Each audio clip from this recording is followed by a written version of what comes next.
Even before Sonic the Hedgehog 3 hit theaters, Paramount execs were already planting the seeds for something bigger. They weren't shouting it from the rooftops, but behind the scenes, talks were happening specifically about Shadow. That post-credit scene wasn't just fan service. It was a flashing signal that his story is just getting started.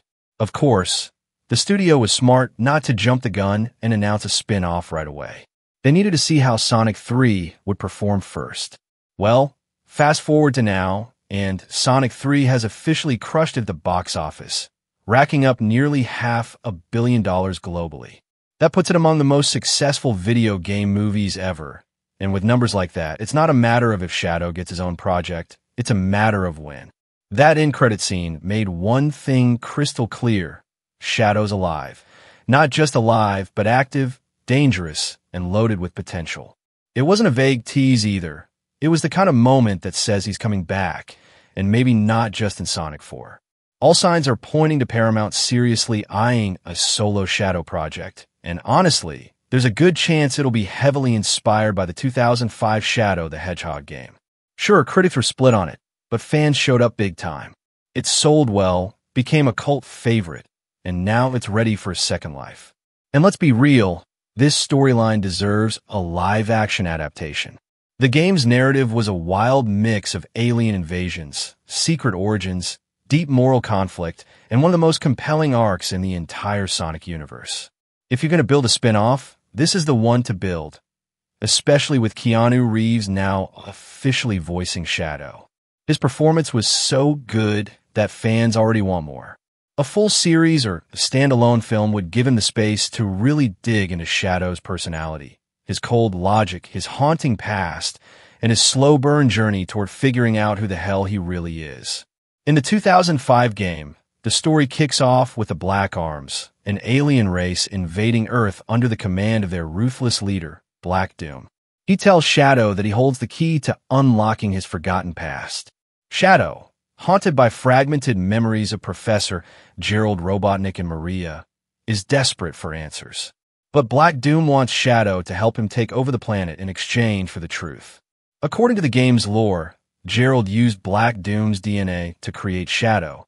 That's why he's got those freakish powers and insane durability. But the movie or series could take that idea and twist it. Maybe Gerald didn't work with Doom. Maybe Shadow wasn't even artificially created at all.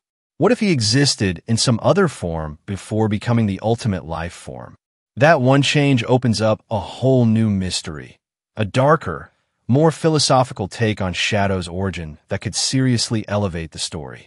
Just imagine it. A Shadow the Hedgehog project with cyberpunk visuals, gritty action sequences, and a psychological edge. A world where identity and free aren't just buzzwords, they're the core conflict. It could borrow from Blade Runner, The Matrix, even Ghost in the Shell, while still keeping that Sonic DNA alive underneath. And instead of treating Shadow like an evil hedgehog, the story should fully embrace the anti-hero angle. The guy's not out to be anyone's savior. He's just trying to figure out if his life has any meaning or if he's just a pawn in someone else's game. Sonic 3 gave us a great first taste of Shadow. He was powerful, intense, and clearly had a lot going on under the surface, but it only scratched the surface. A solo project would finally let us explore what makes him tick. Now let's talk villains. Eggman's had his time. 3 movies as the main big bad, and Jim Carrey killed it, no questions. But it's time for a new kind of threat. Enter Black Doom. This guy isn't your typical over-the-top villain. He's ancient, calculating, and cold as ice. And those psychic powers? Straight-up nightmare material. If they do him right, he could bring a real horror vibe to the Sonicverse. Think Alien meets Dead Space. Picture this. A pitch-black hallway, eerie silence, then suddenly those glowing red eyes and a voice creeping into Shadow's mind. That's next-level terrifying. And we can't forget about Gun, the government agency that's always lurking in the background. In the games, they start out as Shadow's enemies, but eventually become his uneasy allies. In a live-action adaptation, they could be turned into something closer to Marvel's S.H.I.E.L.D. Think Black Ops, Deep State Secrets, and moral gray zones. It would add a layer of political intrigue that the Sonicverse hasn't touched yet, but should. Here's another cool idea. Bring in the multiple choice element from a game. In Shadow the Hedgehog, your actions determine the ending. Hero, villain, or somewhere in between. A movie obviously couldn't do that in the same way, but a miniseries could. You could explore different timelines or decision paths, or at least use the concept to show Shadow wrestling with tough moral choices.